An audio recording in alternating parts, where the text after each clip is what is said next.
British realised they kind of lost control and they were confronted with the racism and the inhumanity of what the imperial project could involve. I mean, even Winston Churchill, the greatest defender of the British Empire, said it was monstrous. It radicalised a whole bunch of people in India. It also radicalised the British in a sense, in that I think it radicalised those people who were against empire and I thought there was something rotten about the enterprise. I personally think that was the beginning of the end.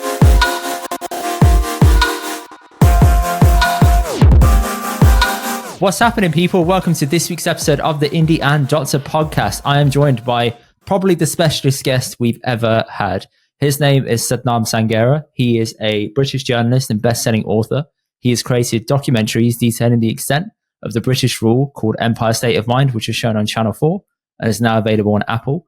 His latest book, Empire World, is now available in all bookstores, and it is a follow-up to his best-selling book, Empireland. As well as writing books on empire, Sathnam's book, The Boy with the Top Knot, has been transformed into a BBC adaptation. Sathnam, thank you so much for coming on today, because for smaller creators like myself and Doctor, it is an absolute privilege to have you here. How are you? Pleasure. I'm a fan of your content on Instagram. Yes, correct. Yes. Your musings about weddings and chukliya and other Punjabi phenomena. I'm probably saying chukliya wrong. No, you're probably saying it correctly, but yeah, I'm the wrong person to ask. That's more up Dr. Zali, because he's the main guy who enunciates Punjabi correctly and corrects me all the time. Did you know that you are here today in part because of my nephew and my sister politely ambushing you at a book signing? I don't think, no, actually, I don't remember that. I was going to pretend I did. So you were at a book signing event in Cheltenham for, I think you did a child's adaptation book. Is that correct? That's right. Yeah. Last year I did a kid's stolen history. Yes, that's correct. My niece and nephew went, my sister went. My nephew cheekily asked you, are you going to go on my Mamaji's podcast? And you said, yes, that will be happening soon. So thank you to my nephew Nahar and my sister Harpreet for setting this up, because they politely applied a little bit of a nudge to get you on here. It's all coming back. Obviously, I remember them. They're very sweet kid. Yeah, that's the one. You've been on a book tour at the moment, doing the promotion for Empire World. How has that been for you? It's been really amazing, actually, incredibly positive. After, I stopped doing events last year because of so much shouting and racist abuse. But actually, so many people turned out to support me because I guess they heard about that. And it reminded me that actually it's been 95% positive. Hundreds of teachers are using the book, Empireland, as a teaching resource. Mm-hmm. And so many teachers come to my events, and so many students who are studying history at university because they were inspired by Empireland. I met a PhD student who was doing a PhD on the young husband expedition in Tibet, which features in Empireland. So it's amazing to think you write something and it changes people's lives. And it's been lovely getting out. Good. And how's the public overall feedback been towards the book so far? Because I know you are obviously have dealt with a lot of racist abuse in the past. How's that been to take that leap into public events again? Because I know that is probably a bit of a fear to step back into. Yeah, to be honest, I haven't had the worst of it. There's a kind of concerted, organized campaign against imperial historians, a culture war. Right. David W. Soga, as a matter of record, he has a bodyguard. Kareem Fowler, who wrote the National Trust report on colonialism, she regularly had to call the police, was too scared to walk down the street sometimes, is regularly libeled in the press. So it's a concerted campaign against woke historians, by meaning historians who dare to challenge the narrative of established colonial history, which is basically what history does, right? But it does have a difficult side to it. Makes you a bit paranoid. Being quoted out of context, bad faith arguments. I did a great event in India last year and then came back home and it was written up in the most evil way imaginable in a British newspaper. So that makes you paranoid.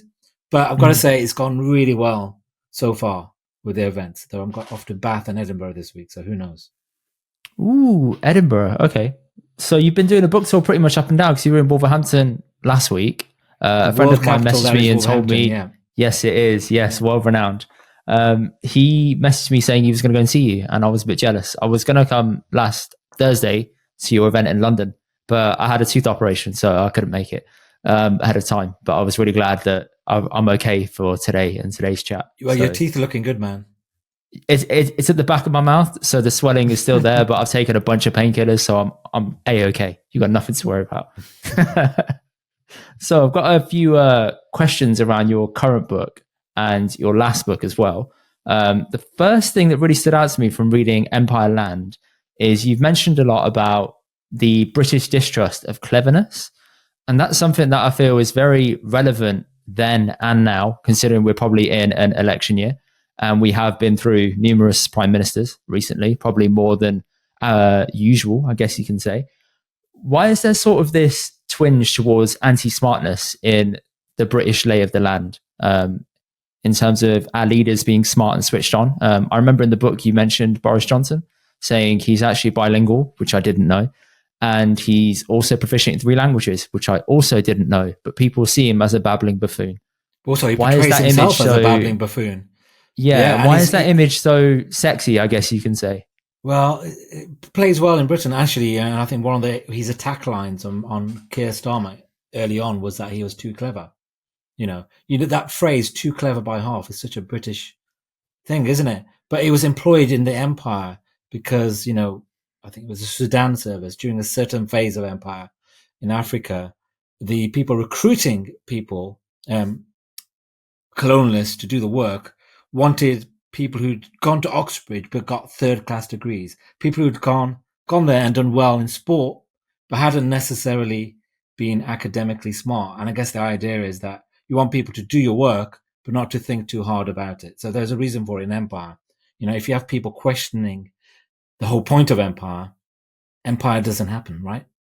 But I think there's an anti-intellectual thing in Britain where, the very clever are distrusted, and I think that's one of Rishi's problems. Well, he's got many problems, but one of them is that he's seen as overtly clever, and actually British people like people who are who have common sense and get things done.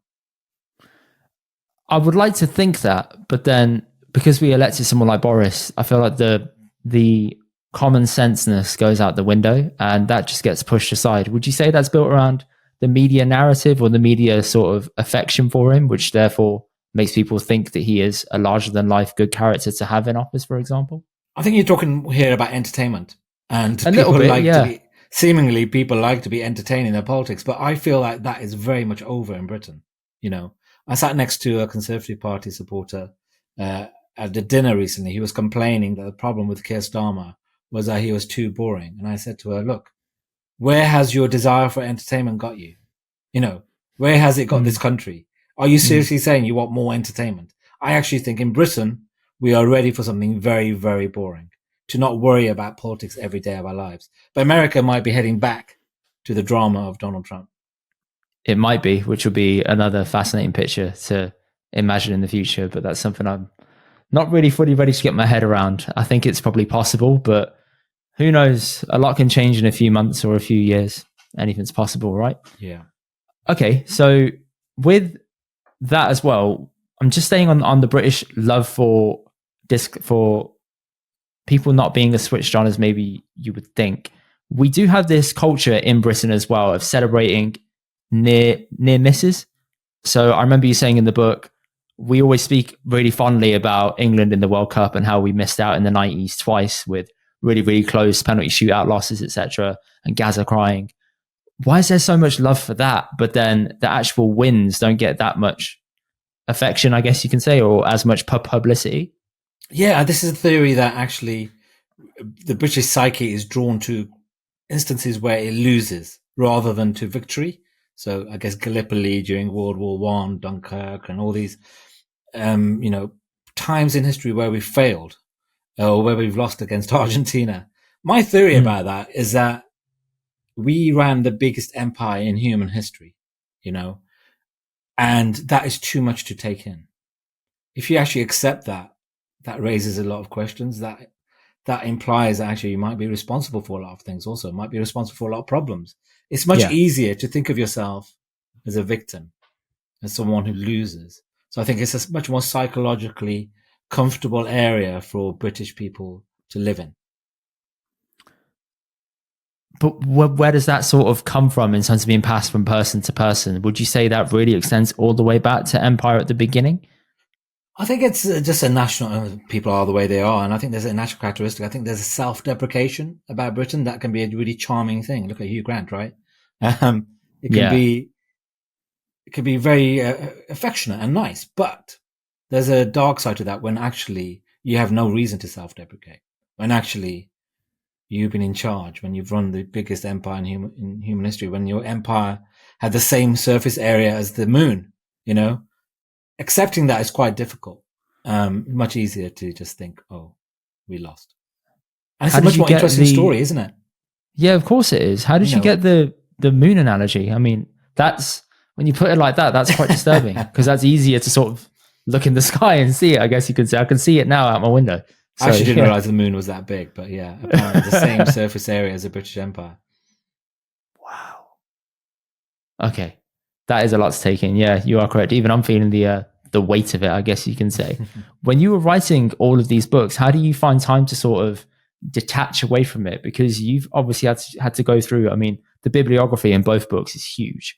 So to go through cite sources, find the right people to credit, but also to read all of their writings on some harrowing accounts, I guess is fair to say, on what happened. Are you ever able to switch off from it? And how much of a toll does that have on you personally in your own life? I think my family and my girlfriend would say I don't switch off. And yeah, I think I am probably a workaholic. Blame my Punjabi parents. I have the same issue. My wife says the same thing to me, mate, which is I just don't know. Also, we never had holidays when we grew up. Did you have holidays? We either went shopping, went to see relatives.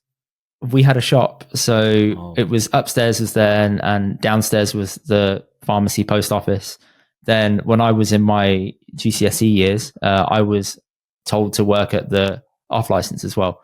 So I was pulled in and out a lot and doing work for the family business wherever possible. I got it easier than my siblings because I know they're going to message me and say, you didn't have it as bad as us. I was the youngest. I got a little bit spoiled. But I do have that big workaholic behavior that my mum and dad definitely had. And that's passed forward to me with wanting to have a day job and then speak to great people like you in the evening. So that's definitely within me, but just in a different way. Yeah, I think it's something of a community tendency. I was working in a factory as a kid, like sometimes 90 hours a week in school holidays. But I was really, with this book, I was just really paranoid because I'm not historian by training. So, and I get a lot of criticism. So I just wanted to make sure there's proof for everything I say, because there's a tendency for critics of mine to say you've made it up. So I want to say, look, there's 50,000 pages of notes there if you want to check. Well, I said there's always mistakes, but yeah, I wanted to be accountable. So yeah, I put the work in. But how do you ever switch off at all? I mean, surely it isn't 24/7. I know that in the intro of the new book, you've actually mentioned when you went to Barbados, and then it unlocked a bit of a door for you to want to write the second book and then write about all of these accounts. Yeah, I went to Barbados on my first holiday in years, and then it turns out, Barbados was a big part of the empire, and I ended up going to visit some former slave plantations.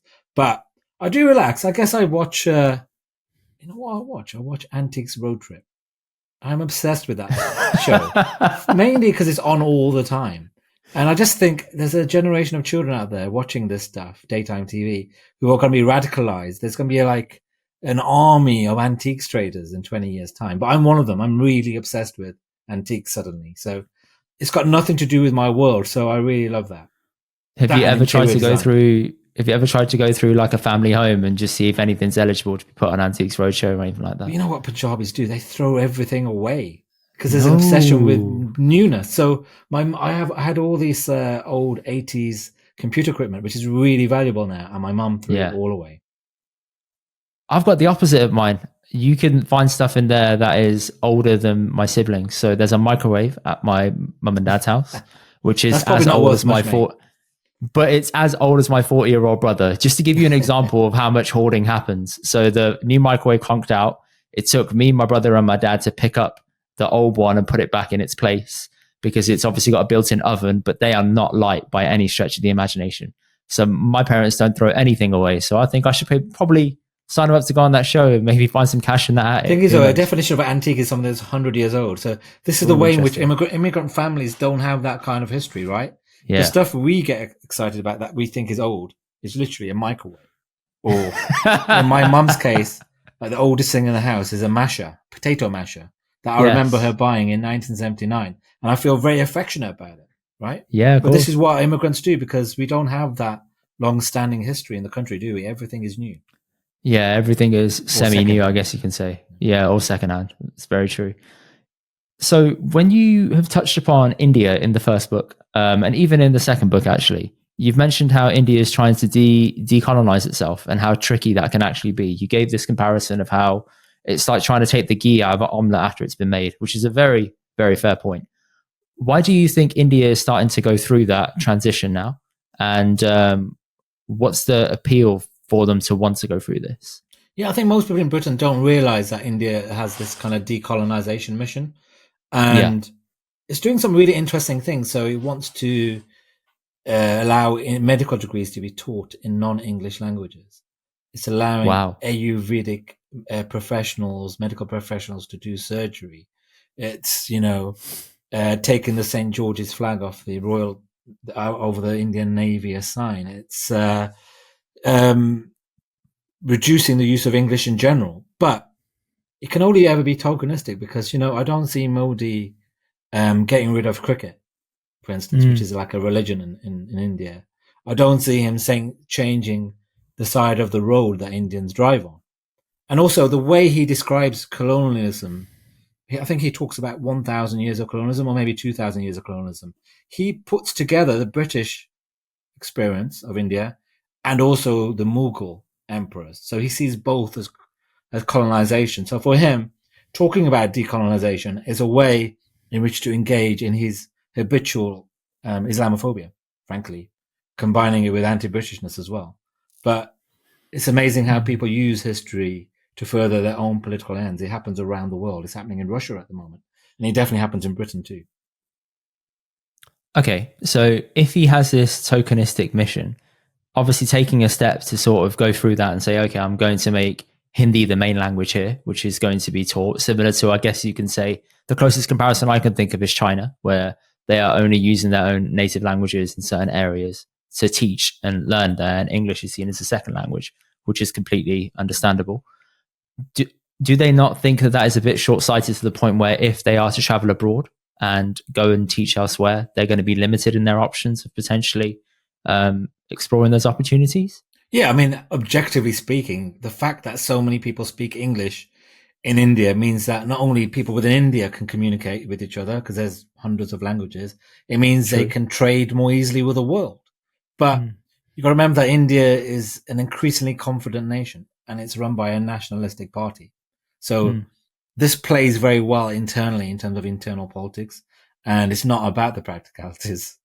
Similarly in Britain, all the nostalgia about empire is not about a practical thing. It's just they think it gets them votes. And I think the same thing is happening in India. Okay. That's quite dark. It's quite dark if you think about the intent behind it. So it's not to actually further the nation. It's just, again, for the purpose of politics and posturing. I think it's not always the case. I think some decolonization really does do something important. It reestablishes the dignity and confidence of the formerly colonized. So I think some of the stuff is really smart and great. I mean, it's great that, for example, a lot of Indian cities are changing their names to indigenous. Yes, correct. Yeah, like Kolkata, loads of places. That's great, but it can be weaponized by nationalists, and it is. Which it clearly has been. Okay.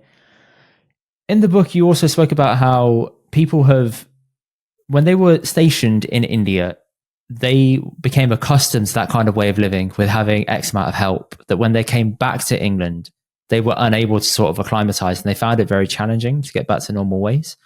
Could you tell us a bit more about that? Because that's not really covered in any sort of conversation. It's just, they went there, they came back.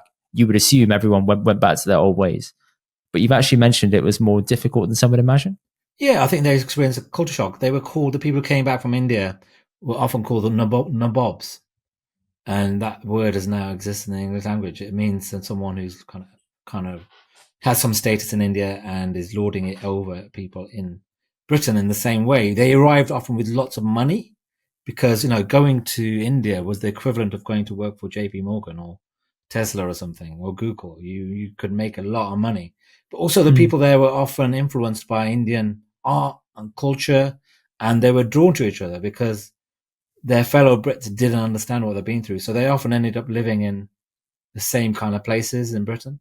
And you still see some remnants of this, if you've heard of Sessingcote House in the Cotswolds, it's a stately home, but it's built in the style of an Indian palace, and is owned by someone who came back from India, and often they wanted to eat curry, of course, and so you had the emergence of the first Indian restaurants. There was a guy called Dean Mohammed who set up the first Indian restaurant in London, aimed at Brits who'd come back from India in the 19th century.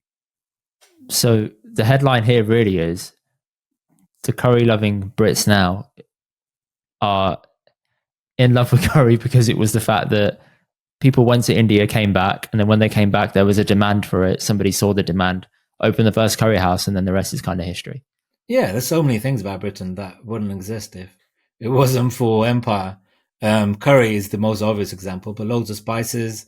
You and I mean, loads of emigration. Very good point. Yeah, yeah. I mean, we wouldn't be here if it wasn't for empire. A lot of the stately homes were bought by these people who'd made a lot of money, and they bought them up, and they still stand today. And this is history that has only recently emerged, really, and people are only just becoming aware of it. Okay.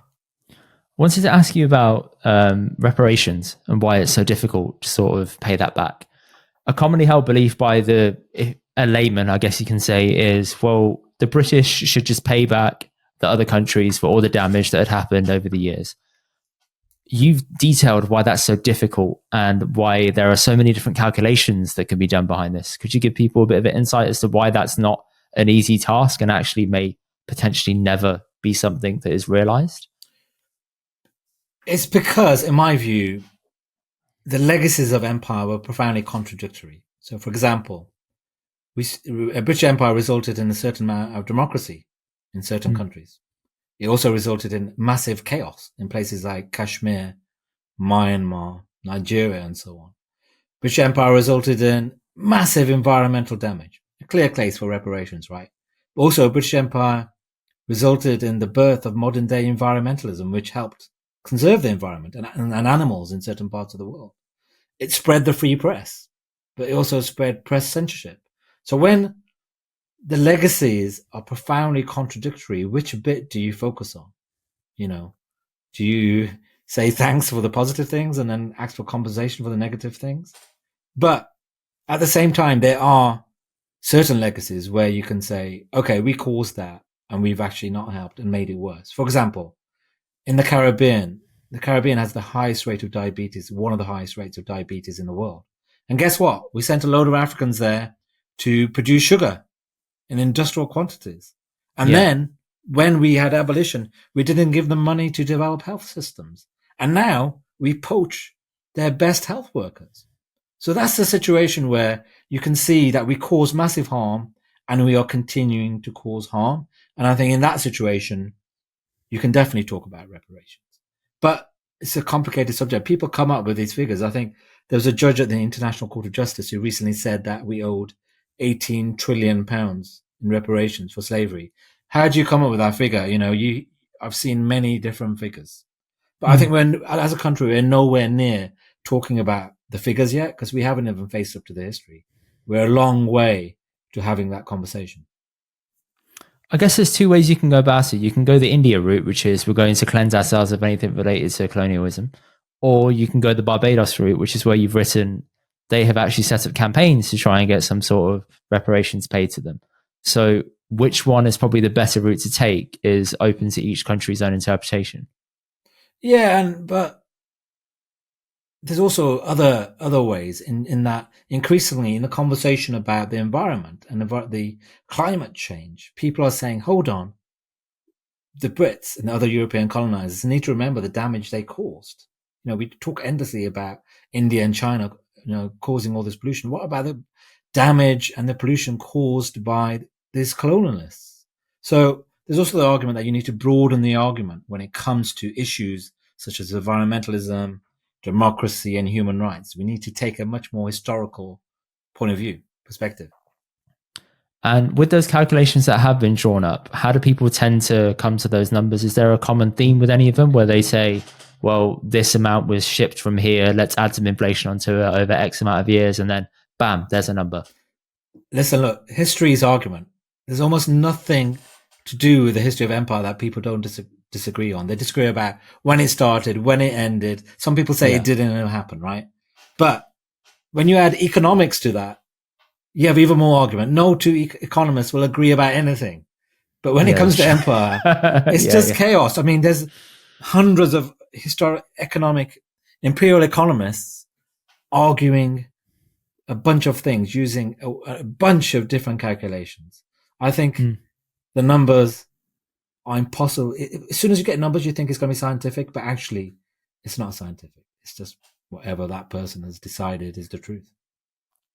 Do you, in your personal opinion, think Britain will ever come to a position where it will pay anything back to those countries that are affected? I think it will do, actually. I think it'll happen within the next 20 years, mainly because it is happening below a government level. I mean, the Church of England has paid £100 million in reparations. You've got individual families who were involved in slavery. So you've got the Gladstone family, the Trevelyan family, the Renton family, and they're paying reparations.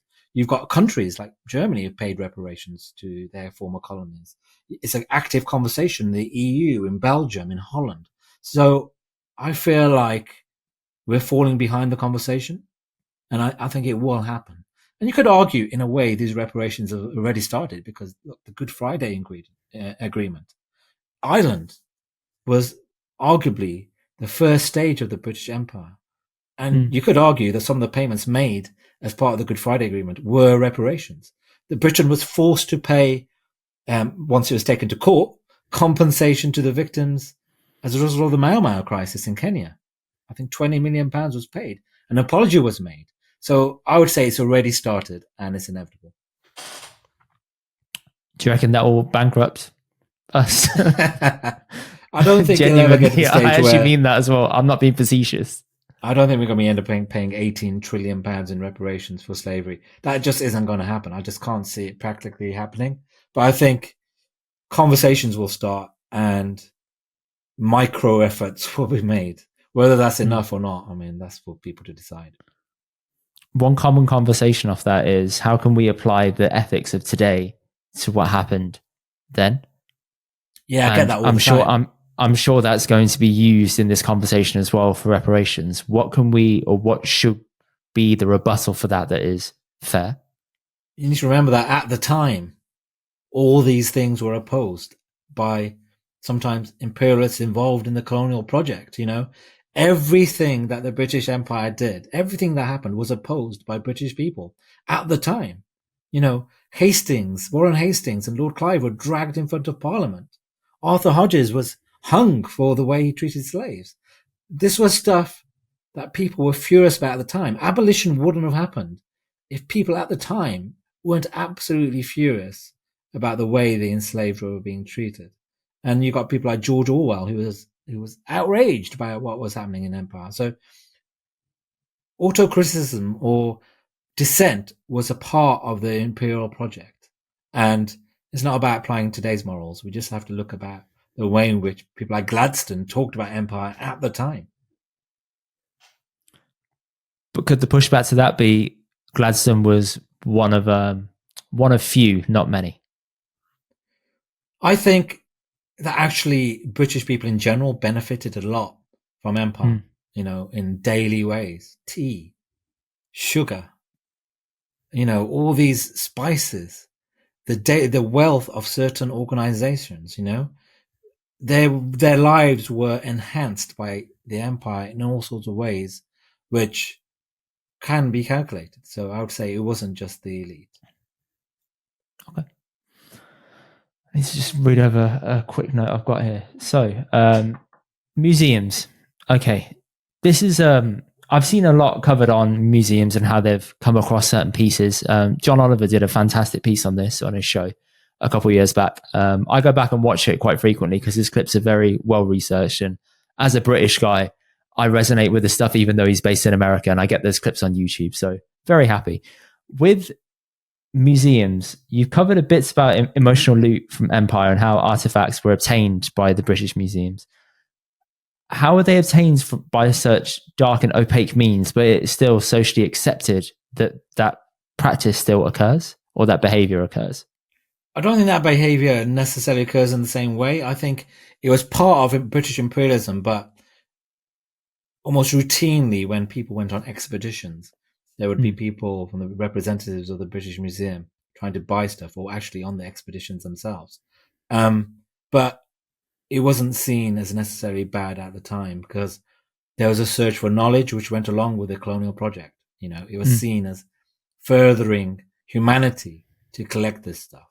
But now that we know precisely in some cases, that certain objects were obtained through murder and deception, I think we have a moral duty to engage in proper conversations about this. And the thing is, there's often, people often say, I think David Cameron once said, we can't do this because if we do this, the British Museum will be empty. But the British Museum, I think, only has 1% of its collection on display. Even if we gave back every contested item tonight, the British Museum would have quite a lot of stuff to display. And actually, I think it's good for the nation, good for our souls to engage in a meaningful way with the world at a time, because of Brexit, when we're trying to have better relationships with the world. It's happening anyway. I mean, this week we had the V&A return items to Ghana on a long-term loan. And so I think the museum sector has realized that, again, it's falling behind the international conversation because it's happening in France, Germany, America. Stuff is going back. Loot is going back. And of course, that loot itself is a Hindi word. The British stole so much, they also stole the word. Lutana. Actually, I think it's a bit of a Punjabi word as well, although I know you're not the person to ask. I'm not the person to ask, but that is very ironic, if that's true. Yeah, it's definitely true. Loot is a Hindi word. And actually, one of the things, I love this story, one of the items that the British stole was when they burnt down the Imperial Summer Palace in former Peking. They took a dog for Queen Victoria. She already had the crown jewels and the Koh-i-noor and everything else, but they took a dog and they named it Looty. And they took it to the Queen. The Queen loved it. And then she had Looty the dog painted. So if you Google Looty the dog, you'll find the portrait. I think it's in the portrait gallery. So there you go. Levels to the trolling, I guess you can say. Yeah, levels to the trolling, man. Going back to the point about loans and the long-term loan given, is that returned or is that just given, as you said, on loan because they're expecting it back? The British museums are in a weird position because, first of all, they've got a government that doesn't want them to return stuff. Secondly, there's a museum act, I can't remember which year, which bans a lot of the national museums from returning stuff permanently. But the people running these museums also know they look ridiculous for not giving this stuff back. So what they can do is give stuff back on long-term loan. So it's a fudge. A nice little loophole. It's a loophole. And some of the nations who want their stuff back don't want it back on a loan. Like the people, the marbles. Greece doesn't want it on a loan. They want it back because it was stolen. Of course they do, yeah. But I guarantee you within the next 10 years, a lot of this stuff will be returned. Probably not the Koh-i-noor though. I want to come to that later, so pop a pin in that. We will definitely revisit. To play devil's advocate then on that, is there a case to potentially say the British preserved history by doing what they did and taking artifacts from native countries? So, for example, there's a few items in the museum which probably wouldn't still be there if we left it in the state as it was potentially found in the native country. I would question that on the grounds that you've probably seen in the news, the British Museum is losing a lot of its stuff. One of the things just going conveniently missing. One of the things that went missing when Ranjit Singh's treasury was raided was Shri Guru Gobind Singh's Kalgi. I wanted to ask you about this. Yes, yes. They lost that because obviously it didn't seem valuable to them. They were probably looking for the gold and the diamonds, right? But that would have been of a huge emotional, moral value to Sikhs, right? Apparently, they also That would have been lost fantastic, some of the relics of the Prophet Muhammad. Imagine what that would have meant to people. And so I would say the record of the British of preserving this stuff is distinctly patchy. But besides, there's a lot of museums now, modern museums in Africa and India, that can very much look after this stuff. So I don't think that really goes far as an argument. Does anybody know what actually happened to those items? Were they just conveniently lost or disposed No, I know of? there's academics even now trying to work out where they went, and who knows, who knows. I mean, also, I hope someone finds that it's in some personal collection somewhere and they can just reclaim it. But it might be in the British Museum or the V&A collection. Who knows? Because their catalogues are warehouses are massive. You've got to know what you're looking for.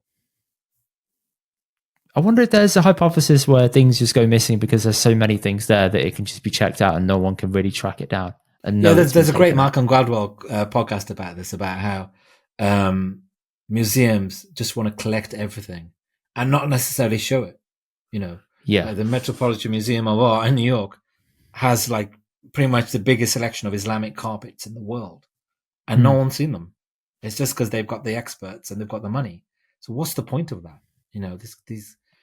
He calls it dragon hoarding, which is a tendency of these institutions to just collect everything and keep it. And its point is that a lot of this stuff is just hiding there. A lot of it you can't even find online. It's not even been catalogued. That ties in well to the next point I wanted to ask, which is because there are so many collections, as you said, potentially the 99% that isn't on display.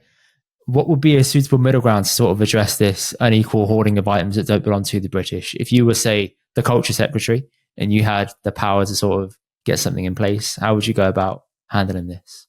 Well, I think there wouldn't be like millions of items being given back, because actually not many are actually being sought back. It's actually a small number of items.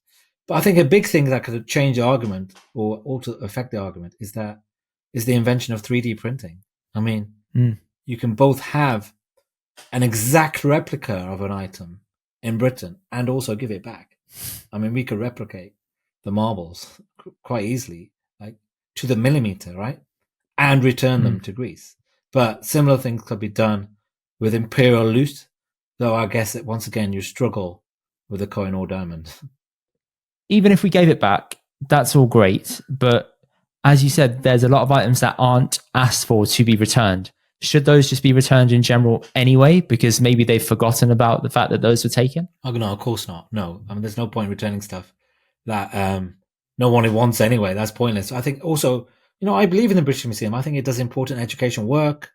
There's a point in having such a range of items from the range of history from around the world in one place. I can see that. But we don't have to have absolutely everything. That's my point. Okay, fine. Why do we think artifacts will never actually be returned then? Like the main core reason, despite government resistance, is that the only thing holding it back? Or is there a sense of Britishness, which is where they want to hold on to things? I point to the quote you said in Empireland, which is, people have no problem telling people to go back home, but ask them to give back one little thing from the British Museum. They always say, this priceless inanimate item from someone else's culture belongs here. Yeah. I mean, thing is, museums are a big part of our culture. A lot of tourists come here for the museums. They're free to entry, so they're part of how we see ourselves. So I can see why people get defensive. But I don't think it's never going to change. I think it's going to change almost immediately with the change of government. I think this stuff will happen within 10 years. The conversation change. Young people, have you ever walked around the British Museum lately and walked around behind some Indians or some Chinese people? I haven't been for a while, no. People are furious. And I think young people feel the same way about museums, the way I felt about zoos. I would go to Dudley Zoo and think, why the hell is there a panda on a hillside? Just cooped up in a cage, yeah. In Dudley, man. Send the panda back to China. And yeah. I think young people feel the same about museums. They actually don't enjoy going around seeing loot. And they want to know, they want to make sure that the stuff hasn't been stolen. So I think it's becoming a PR problem in terms of engaging the next generation. So things will change because of that. Okay. It wouldn't be our podcast if we didn't talk a lot about Sikhi or Sikhism. I You've was mentioned waiting that. There's been a and lack of Sikh questions. No. I've been saving it because I was conscious of time, but we have a lot to go. So, Sikhi topics. The Sikhs have fought long and hard to establish a good relationship as immigrants in the UK. Why is our relationship with the British and Empire so complex?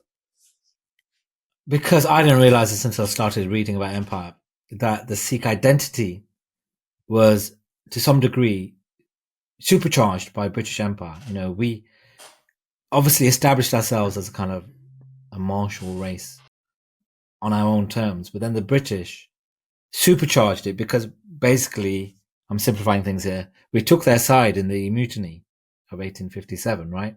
And so that was the event that made them think there was something special about us, that we were particularly good fighters. Also, of course, we almost defeated the British. We were the last group taken on by the British, and we almost defeated them and could have done. So they had a very high opinion of us in terms of a martial race, and they had a lot of weird racial science at the time, which they applied to us and many other racial groups, but they flattered us. And actually, as a result, a lot of people converted to Sikhism because a lot of Indians wanted to be treated well by the British, and they wanted to get rid of their caste. And so, arguably, not only is our identity, but our demographics, our existence, can, to some degree, be explained by the British Empire. And I didn't realize that. And then, of course, on top of that, a lot of Sikhs took advantage of the opportunities that empire gave for migration to East Africa, to Britain and beyond. And that's one of the reasons why wherever you go in the world, or many places you go in the world, you'll see a Sikh taxi driver. It's like almost always happens. But that's because we were central to the British Imperial mission and very much involved in it. And you can't understand Sikhs without understanding British Empire. Okay. And Jallianwala Bagh is obviously the most upsetting case that I've seen that I didn't actually know about. I knew about what happened in 1984, but I didn't know about it until quite recently. I credit your documentary you put together about it and Empire State of Mind, how you went to India, spoke to experts about it, and I think it was an eye-opening moment for yourself as well. Is that correct? Yeah, it was. Actually, I think this was the massacre documentary I did before Empire State of Mind. It's on Channel 4. But yeah, it was shocking on many levels, but shocking in the sense as a Sikh, because there were Sikhs amongst the soldiers during the shooting, and there were Sikh victims too. So that complicates matters.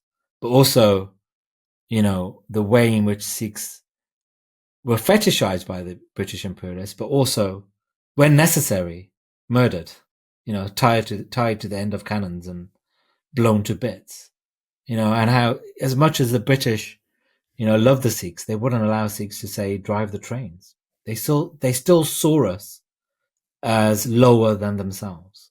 And this is why we should not ever indulge weird racial science. Sikhs see themselves as this martial race. It's still a big thing about our identity. And I think we need to get it out of our system, because a lot of that comes from the weird British racial science, which frankly ended up in the Holocaust. We forget that when this racial science emerged, it had a distinctly British flavor. It was then taken up by the Americans and the Germans in weird ways. But the British definitely dominated that science for a while, and they used their empire as a kind of experiment station for their weird theories about race, how some races were born to work hard and some weren't, and so on. Racial science being racial stereotypes held about certain types of people. Is that fair? Yeah, like Sikhs and the Hausas in West Africa are born fighters. The enslaved African people are born lazy. They have to be compelled to work. How white people are intrinsically smarter than everyone else. All sorts of incredible racial stereotypes, which continue today. There's a lot. I think something like 44% of people in Britain believe that certain races are born to work harder than others. That's a really dangerous idea when you think about it. Yeah, it is. No one is born to be a certain way, are they? I mean, they just... No, of course not. I mean, I'm not exactly built in the best shape to be a martial race fighter either. So Yeah, I probably don't more think than me. I don't think it's very fair. I remember my first I don't job. think it's very fair. My first job offer, like in journalism, was from an editor who said, "I'm going to employ you because Indians work hard." And I, Yeah, I remember you really? saying that in your book. Yeah, Yeah, that's I work hard. very flattering, It's but flattering to also easy to accept, but then you okay. think, oh, so you also think that other people are not born to work I'm hard not. and that they're Yeah, yeah. intrinsically lazy. And actually, that's a dangerous road to go down. So you also said that we should shed that identity side of it. How? How would be the best way to go about this so that we aren't just used as a symbol of, I guess you could say, tokenism? I think I'm talking specifically about the No, of martial course. race theory. Yeah. And I think we need to stop talking about not only the Sikhs as a martial race, but the Gurkhas in Nepal. We only ever seem to talk about the Gurkhas and the Nepalese in terms of them as warriors. Completely, they were part of the martial race theory. But it went around the world. The Highlanders in Scotland were also seen as born fighters. The Hausas in West Africa. And so I think that I'm talking very specifically about the martial race theory, which is utterly absurd, and we shouldn't really indulge it. Okay. I guess there's the ultimate manifestation of that is the argument that we need to have a Sikh regiment in the British Army. And yeah, but if you do that, then you have to have a Muslim regiment, you have to have a Hindu regiment.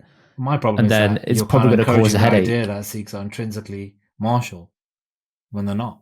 They're just human beings. Yeah. I guess they have a certain tradition of service in the army. But we do have a tradition of, I guess you could say, taking up arms, but only as a last resort. So that is sort of taught to you as a Sikh if you are in a practicing family from a very early age. So that is instilled within you, and you feel that kind of passion and fire within you as a Sikh boy speaking. Yeah, to defend the weak, right? But that's different from a martial race theory where you say you're born to be warlike. That's very different what you're saying. Yeah, true.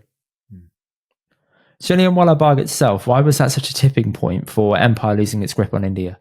I think that was the point at which the British realized they kind of lost control and they were confronted with the racism and the inhumanity of what the imperial project could involve. I mean, even Winston Churchill, the greatest defender of the British Empire, said it was monstrous, right? So it radicalized a whole bunch of people in India. And it also radicalized the British in the sense in that I think it radicalized those people who were against empire and I thought there was something rotten about the enterprise. And so I personally think that was the beginning of the end. And General Dyer himself, he was exonerated by, was it the House of Lords? Is that correct? Yeah, and the I think the Morning Post, which then became the Daily Telegraph, raised a lot of money in his defense, and gave it to him. And is this the same Daily Telegraph that gave you praise recently for your new book being launched? Well, not exactly the same, but yeah, a version of. But the same house. Yeah. It shows that times can change, but yeah. Yeah, that's the thing. There's people defending empire, This is not a new thing. It's as old as empire itself. People were defending imperialists in their excesses throughout the 19th century in the papers. And, the Daily Mail and the Daily Express had as their mottos, as their missions, as being the papers of empire, It was a daily source of pride. And the Daily Mail is still kind of seen as having a massive nationalist slant, I guess you can say. I think that's I think that very fair. Is clear. It continues even in today's world. Yeah. The Koh-i-noor Diamond. How did the British steal this from Maharaja Ranjit Singh via the East India Company? Well, you probably know the story, right? I think every Sikh listening to this probably knows the story. But I'm just filling in gaps because some people genuinely are new to a lot of this. But please, go ahead. I guess the Sikh kingdom was defeated. Ranjit Singh's empire was defeated finally by the British. Not easily. The British were almost defeated. But as part of that, when the defeat finally happened and the Sikhs turned on each other, Duleep Singh, 10 years old, I think, or around 10 years old, was taken to Britain, separated from mother, never saw her again, raised up as a Christian, converted to Christianity, and also lost this diamond, which was the most famous diamond in the world at the time. And it was given to Queen Victoria, who actually became very close to Duleep Singh and apparently didn't like wearing the diamond because it reminded her of the distinctly dodgy circumstances in which we inherited it. And yeah, I mean, one of the weird things they did to the Koh-i-noor, I mean, it was a famous diamond and renowned for its size. But when it was put on display initially in Britain, lots of people were disappointed by it. So guess what they did? They cut it down. They cut it down to a fraction of its size, actually, to make it look more shiny and cut in a more conventional way. So it reflected the light better. So the modern Koh-i-noor diamond is actually a shadow of its former self. And it will never be restored to its normal self. No, you can't super glue those bits back on. I wonder what happens to those bits. I wonder if they threw it in the bin or if they kept it. I'm sure they kept it, but it just shows you how there's so many things to be cross about. And yeah, I mean, there was such a fuss made about not using the Koh-i-noor at the coronation.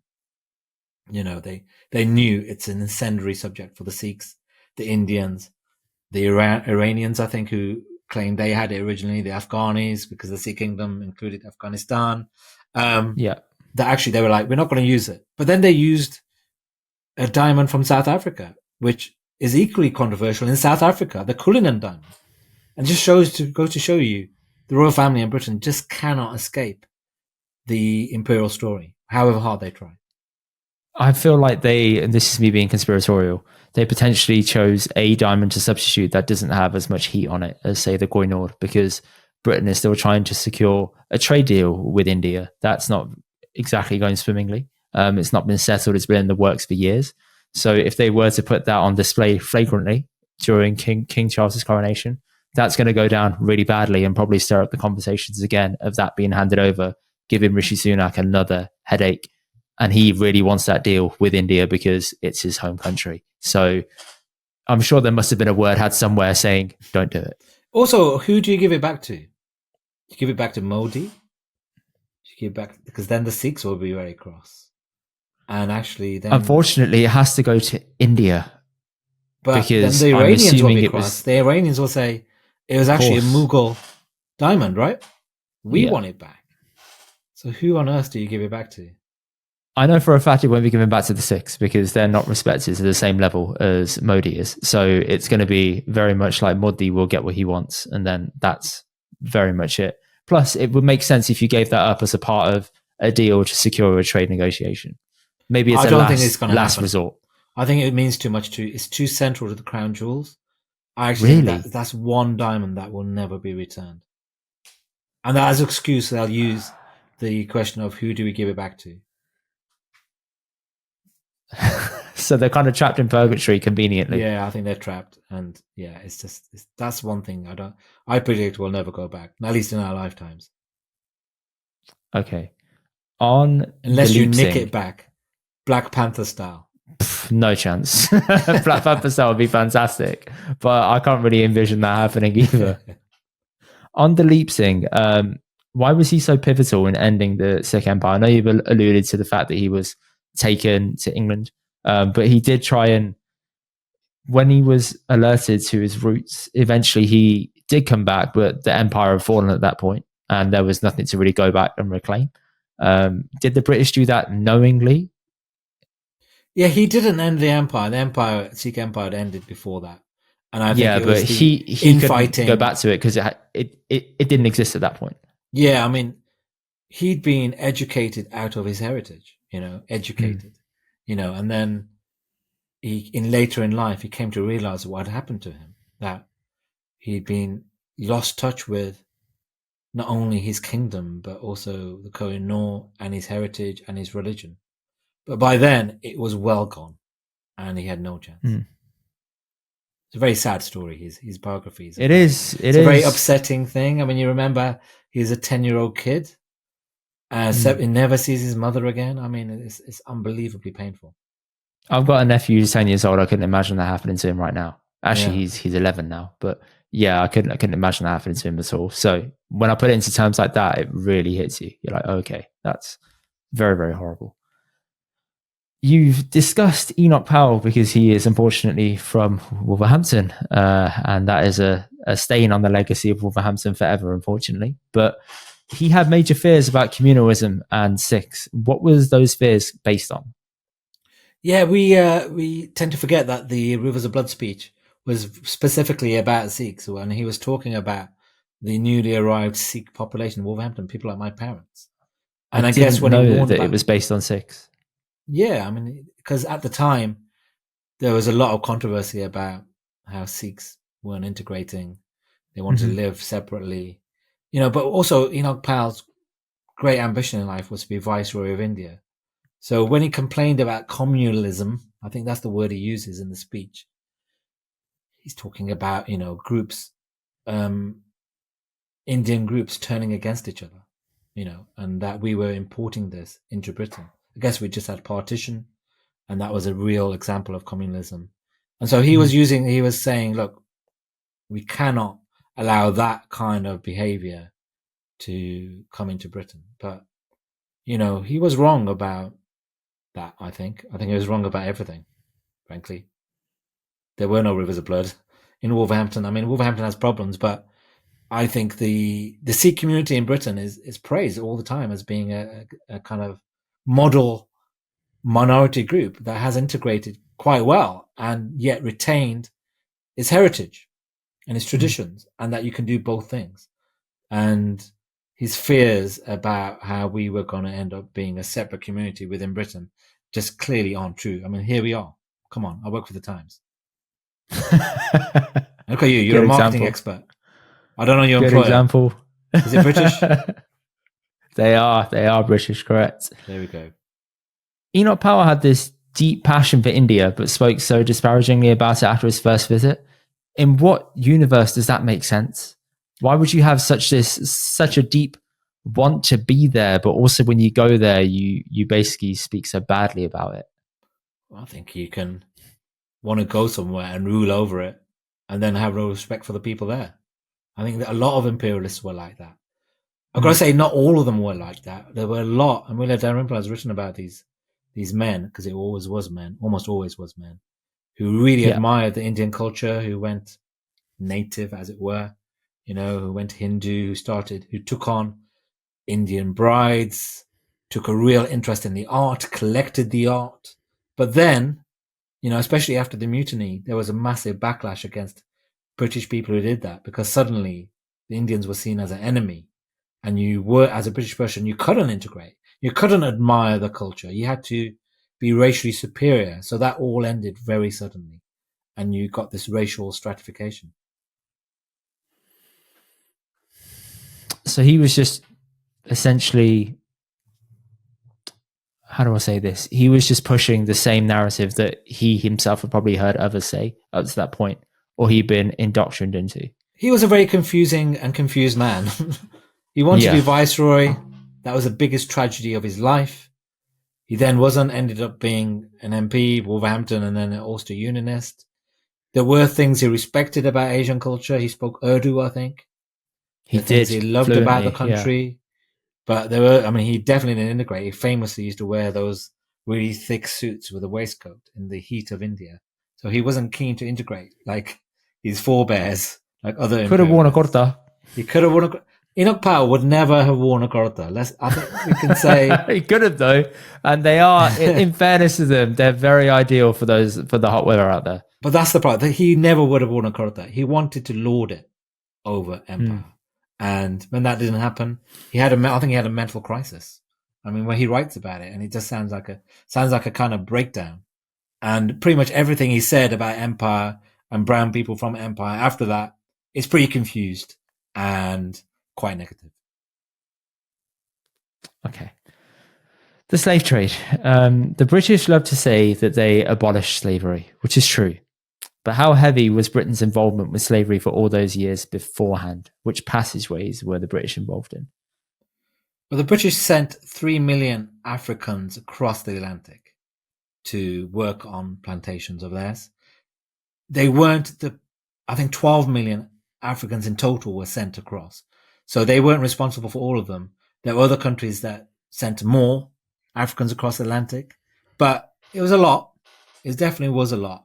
I think the Royal African Company, run by the royal family, and run from palaces in London, sent more Africans across the Atlantic than any other institution in the history of the slave trade. So I think we played a big role. And if you go to the Caribbean, there's clear legacies. I've talked about the diabetes, right? But there's the poor healthcare. We didn't allow the enslaved to have proper healthcare. When we left, we didn't give them money to set up a health system properly. Education, we didn't allow the enslaved to have educations. When we left, we didn't give them enough money to set up a school system. Broken families, absent fathers, modern day problems in the Caribbean. Guess what? We didn't allow the enslaved to have family life, right? A direct legacy. And then there's the genocide on the Caribs. People forget that before the Africans arrived in the Caribbean, there were people there. They were called the Caribs.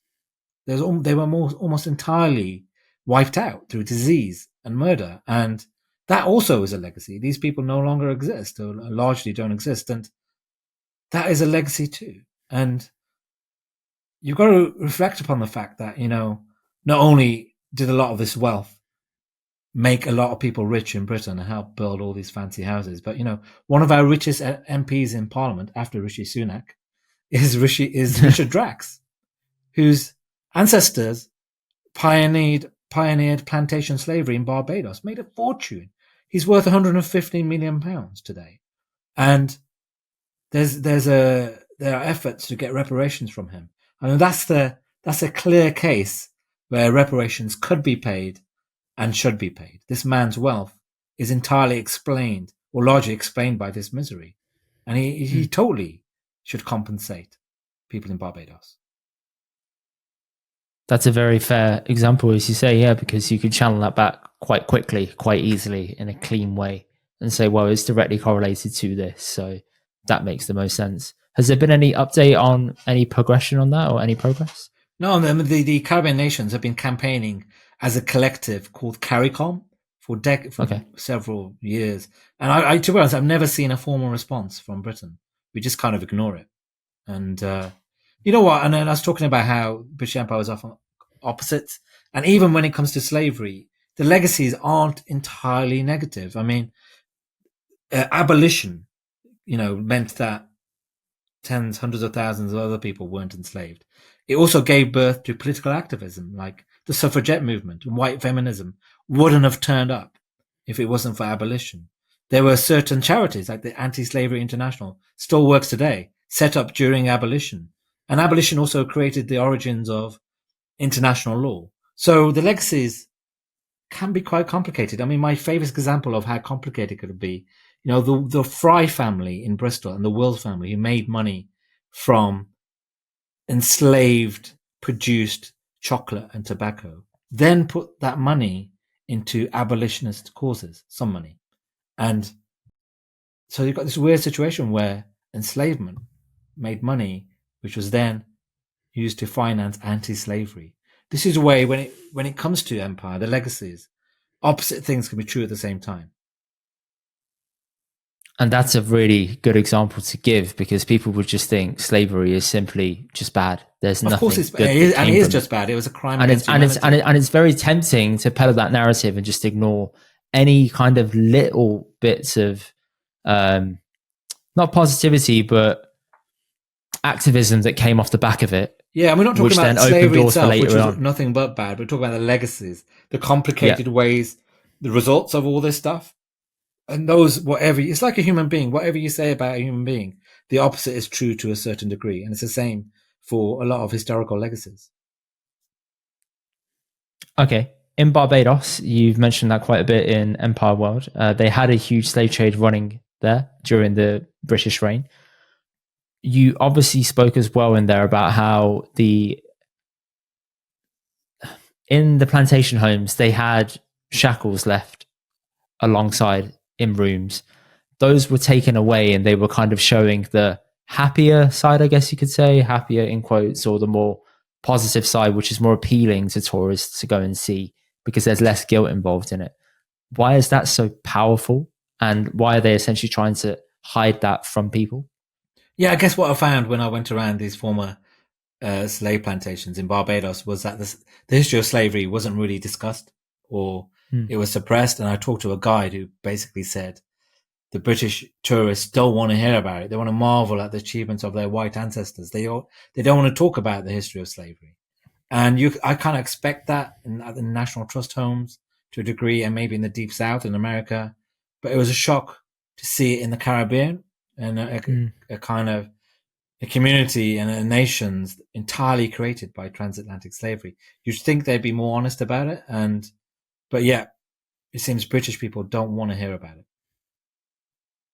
And is that because they don't know about it, and therefore when they hear about it, it's a massive shock, and then they feel this sense of whoa, and therefore bad TripAdvisor updates, I guess you can say, or bad reviews left online will essentially tank your business? They're on cruises, they just want to have fun. They're probably not even thinking about any kind of history. They're thinking about the buffet, But I think this applies in general to British people traveling abroad.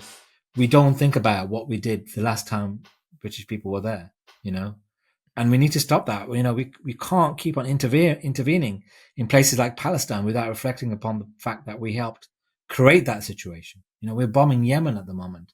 The East India Company had a base there. Myanmar and Kashmir, these are disputes we've got involved in, and yet there's very little reflection about how we helped create those situations in the first place. And my argument is just, when we turn up in these places, when we intervene, we need to have a better sense of what happened during the British Empire. Okay. That ties in well to sort of racism, I guess you can say. You've referenced Darwin and his Origin of Species that was used to lend weight to really backwards theories. Theories being that black people are more related to apes than they were to white people. How does that sort of tie in, and how does that conversation come about? Darwin himself didn't really apply his theories of evolution to race, to the human race. He didn't. It was a secondary person who took it, and then people tried to took it. Racial scientists took it and then applied the idea to brown people. Say, for example, the Tasmanian Aboriginal people, who was seen as the lowest of the low on the scale, this absurd scale they came up with, which made it easier to murder them, and which led to, an actual genocide of the Tasmanians. I mean, these people were wiped out. Some so-called Tasmanian Aboriginal culture exists, but the around 7,000 to 8,000 people who were there were either died through disease, or were hunted, or raped, or just simply murdered, or relocated elsewhere. And do we feel like there's a bit of people trying to make the shoe, trying to make the shoe fit, I guess you can say, which is, I'm going to have this theory. I'm going to take this really renowned theory of the origin of species and just put my theory next to it, and then it will merge together and it will give it some weight, I guess you can say, or some truth to it. Yeah, and eugenics, all this science didn't seem weird to a lot of people at the time. Looking back on it, it's absurd.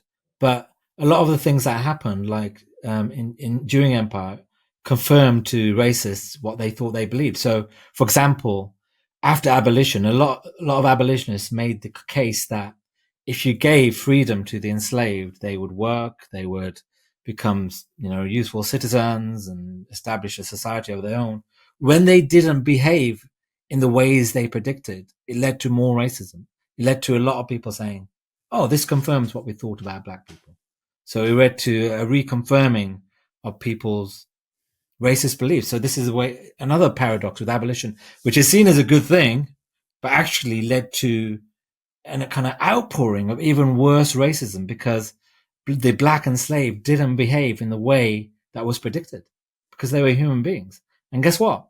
They didn't necessarily want to work on those plantations where they were castrated, murdered, and raped. Well, they probably knew the only escape out of there was death, potentially, because there wasn't any sign of freedom coming. So why would they work with such enthusiasm in any sort of way? There is only so much you can ask of someone who's being paid a minimum, not even a minimum wage, just being paid to sort of live and work every day for the rest of their life. Yeah, there's almost so much you can trust people who've done this to you, and your family going back generations. Yeah. Rudyard Kipling had a huge role on British literature and society. Could you give the listeners a quick intro on who he was and what role he played with pushing racial stereotypes? I'm not a massive expert on Rudyard Kipling, except he was a complicated guy. He wasn't always pro-empire, but he did write some really jingoistic stuff. The most famous poem of his on empire is White Man's Burden.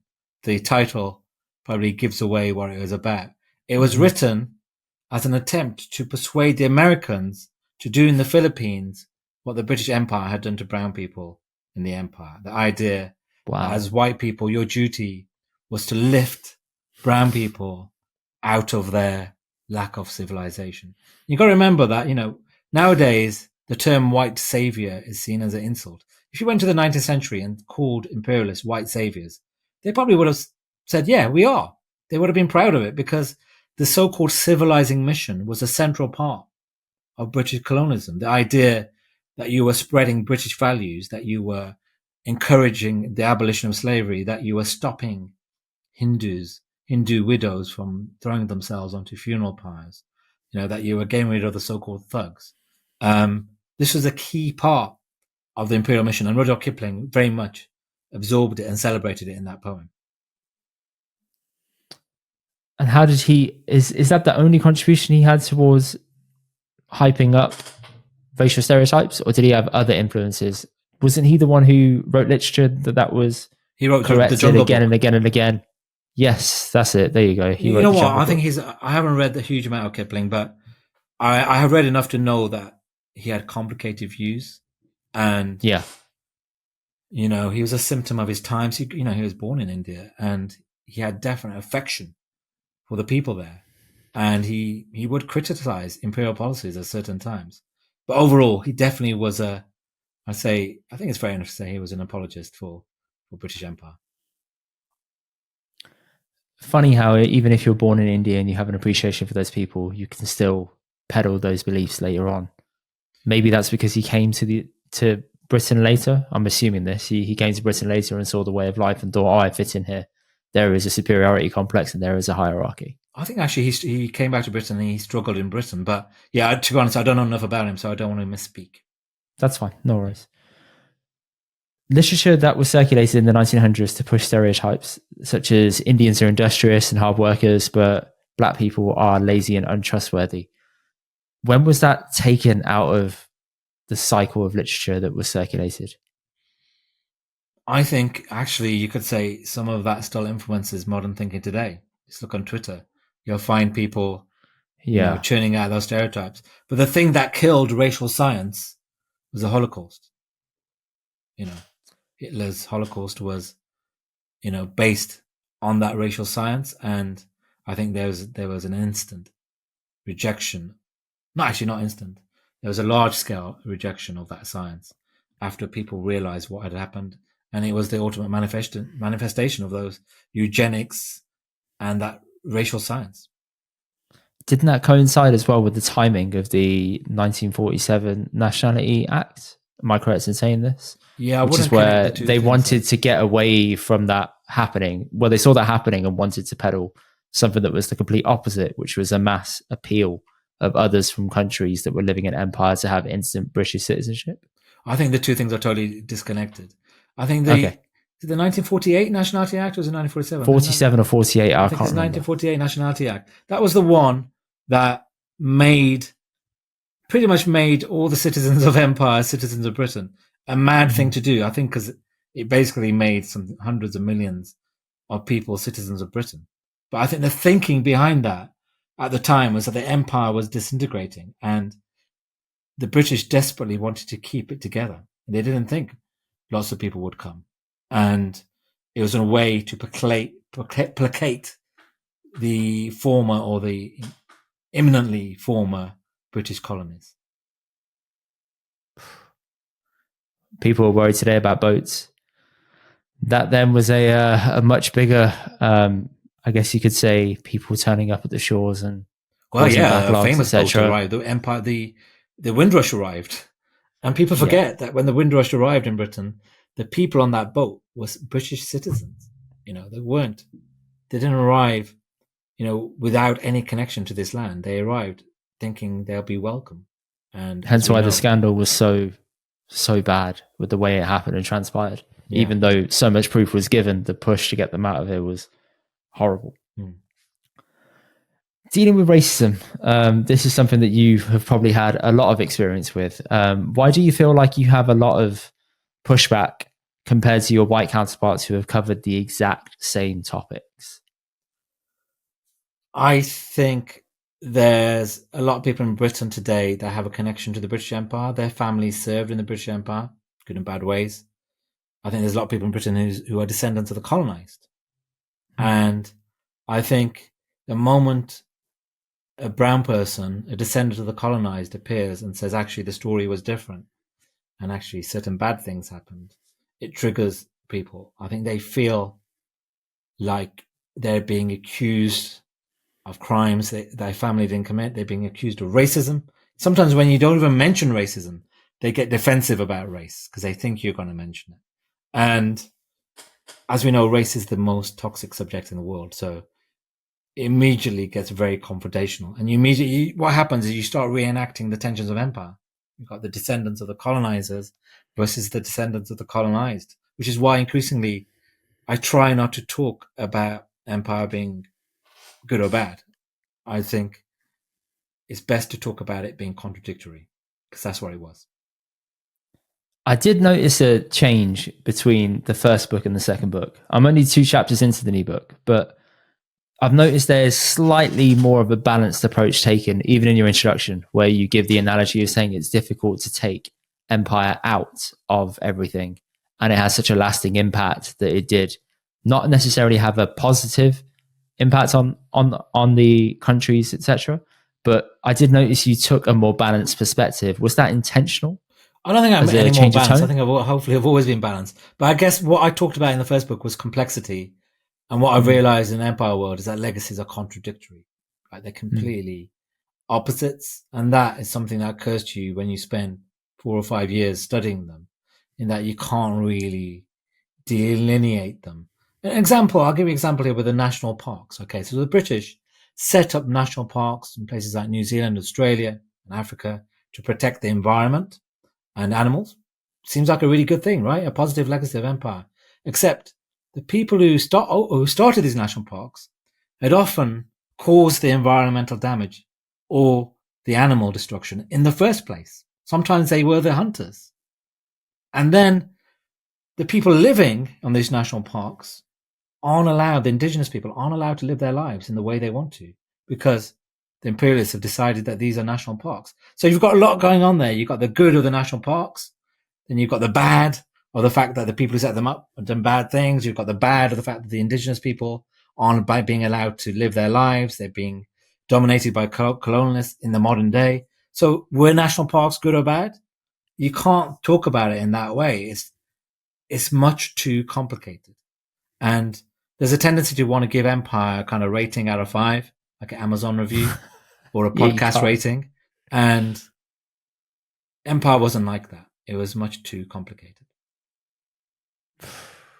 And that's hard to accept, but you're giving a very unbiased point of view there by saying that. I know people on the left and right struggle with that. But I mean, another analogy I use is with the climatology. So say you want to study the climate over the last 350 years.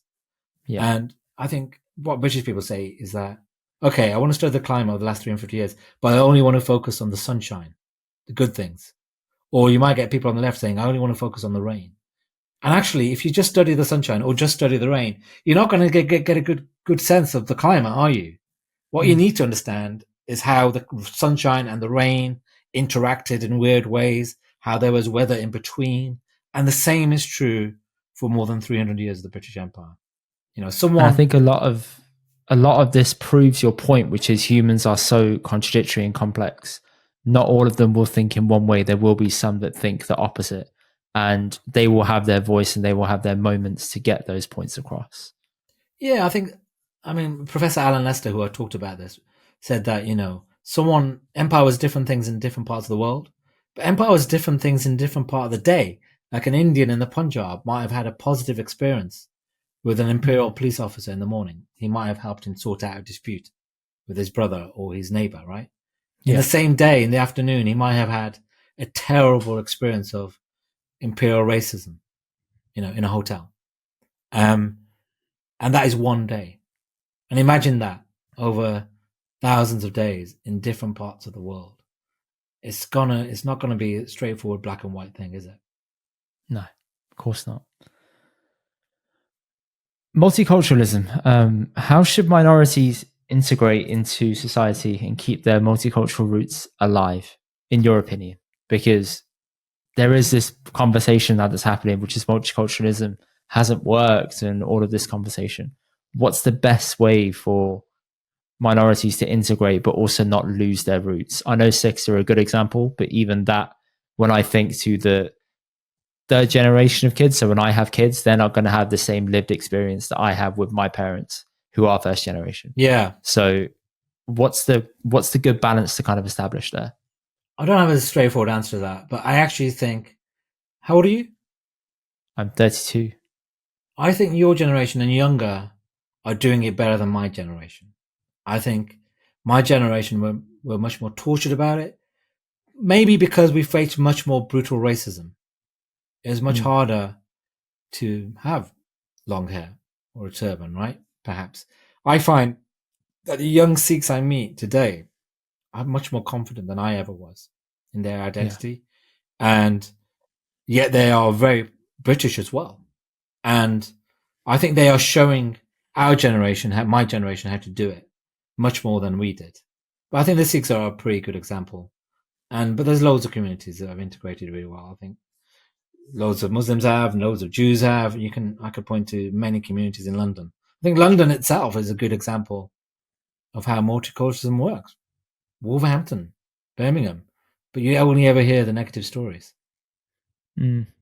Yeah, that's unfortunately how it goes. But even with being labelled things such as whitewashed by your own people or giving into the British class system, I'm finding it difficult to find a way to go into this. So, for example, my Punjabi isn't the best.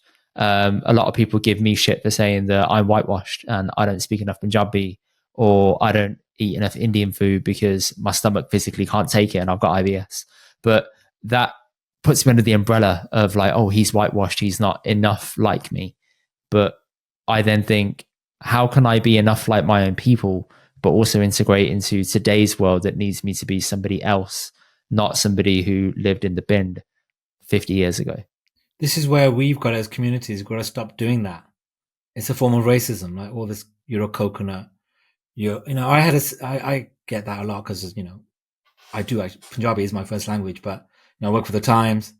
I'll give you an example of what happened. In one of my documentaries, I was given a lassi to drink in India. And I said on camera, oh, I've never had a lassi before. And I had so many people saying, you're a coconut. How can you never had a lassi? And I was like, how come I've never had a lassi? And I went to my mum and I was like, how come I never had a lassi? And she went, oh, I don't like lassis. So I never gave you one. So this is the way we all think our version of being brown is the version. But actually there are millions of ways of being brown. And we've got to stop being so prejudiced. And frankly, it's a version of racism, judging people for their authenticity in being brown. We should welcome people or accept them as they are. And there's millions of ways of being Sikh and being brown. That's really well put. What do you say to people like Piers Morgan who say, why live in a country you loathe, when you challenge racism in Britain? It wasn't yourself. He said it to somebody else on a show a while ago. Yeah. What's the right rebuttable way to combat that kind of conversation? You don't loathe the country if you criticize it. I might criticize my mum. She's annoying. She's a brilliant woman, but she could improve. It's the fact that I love her that I might criticize her in some ways. The fact that she loves me, that she might criticize me. If you love something, you criticize it because you want it to be better. So I want Britain to be better at accepting its history. I don't hate it. I probably love it more because, unlike Piers Morgan, I've put in 4 or 5 years trying to study the history of my nation. If that's not an act of love, I don't know what is. If I didn't love this country, I wouldn't bother. So I would say criticism is a sign of love, but also it's a great British tradition to criticize. I would say it's a we love defining it. British value. I mean, it's all we ever do is argue and criticize each other and ourselves and self-deprecation or criticizing other people. And it's one of the things that makes Britain great. You know, a lot of countries don't have that. Too many countries don't allow criticism, but we have a great tradition. I would say that even Piers Morgan and I are probably the same in the sense that we both criticize elements of this nation. And that is what makes this country great. I never would have thought you would have come to this conversation and say you and Piers Morgan are alike. That is brilliant. I wouldn't have said that either. Weirdly, I knew Piers when he was a nice guy-ish. He was quite left-wing once. I interviewed him twice. He was editor of the Daily Mirror. And he's become something else. But I don't know. I mean, maybe he's more complicated behind I think he's a complicated person in general. Depends on which era of Piers Morgan you caught him in. Yeah, this is another illustration of my theory that opposite things are true. You know, genuinely, yeah, it is that. My last couple of questions now. So the catalyst for resistance towards a monarchy in the Caribbean after the royals visited a couple of years ago, what do we think that started from, or the voice for that is kind of reaching a fever pitch? Yeah, it's weird because the royals went to the Caribbean a few weeks after I did, and they did what they always do, and yet everyone agreed, including the monarchist press, that that trip was a disaster. There's the one they were waving from the back of a Land Rover, and the touching children kids through were a fence. In between fence. That picture was absolutely horrible. But that lives in my head, and I can't get rid of it. I could show you 100 pictures like that from past royal tours. Nothing had changed except everything had changed, and what had changed was Black Lives Matter, and also a sudden interest in colonialism and knowledge about colonialism. And suddenly people saw that royal tours were colonial. And it's amazing how much had changed. I mean, the King Charles's recent tour of Kenya, completely different. Lots of talk about the bad that the British did with the Mama, right? It was like almost like the main message. But I think they've got further to go. You know, the royals, for example, one of their big things is animal charities and animal conservation. They very rarely talk about all the animals that their own family shot. I mean, Prince Philip shot a tiger in 1961. I think it was on camera. And I think it would make their case more powerful if they acknowledged their imperial history. If they said, oh, actually, by the way, our palaces are decorated with mahogany furniture from forests in the Caribbean that we decimated. And they're decorated with animal furs from all the animals that we shot to the point of extinction. And that is why we should care about animal conservation. That is a much more interesting argument than them just standing up and going, oh, we really care about the elephants and the tigers. Yeah, if you peel back the layers a little bit and show people how you live it, then people are more inclined to not believe you, but you build a bit of trust there. Yeah, it's happening a bit. Prince William was complaining about, or was arguing at one point that all the ivory in Buckingham Palace should be hidden away or destroyed or whatever. I'd say, yeah, bring it on, man. You got to live what you say, but it applies to Britain too. We can't lecture people about human rights, the environment, and democracy. We do it all the time without reflecting upon our really distinctly dodgy records on all those things during the British Empire. Okay. Last question.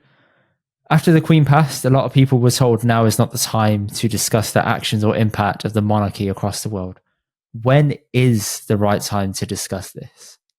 I think we can definitely talk about the Queen's probably confused, dodgy record on Empire now. People did it at the time, but not in Britain.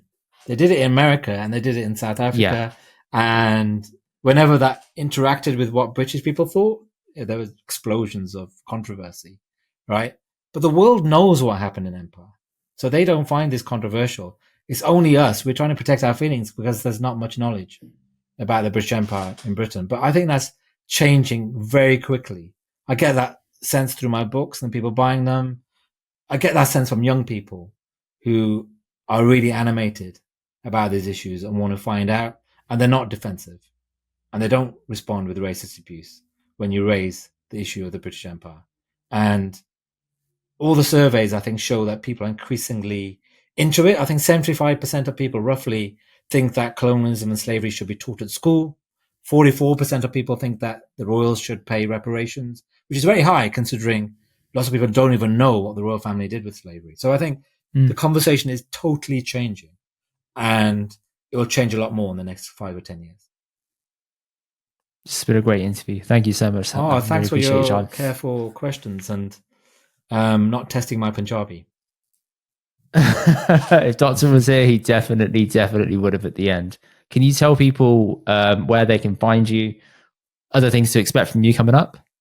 Yeah, I'm touring. I'm doing a bit of a tour.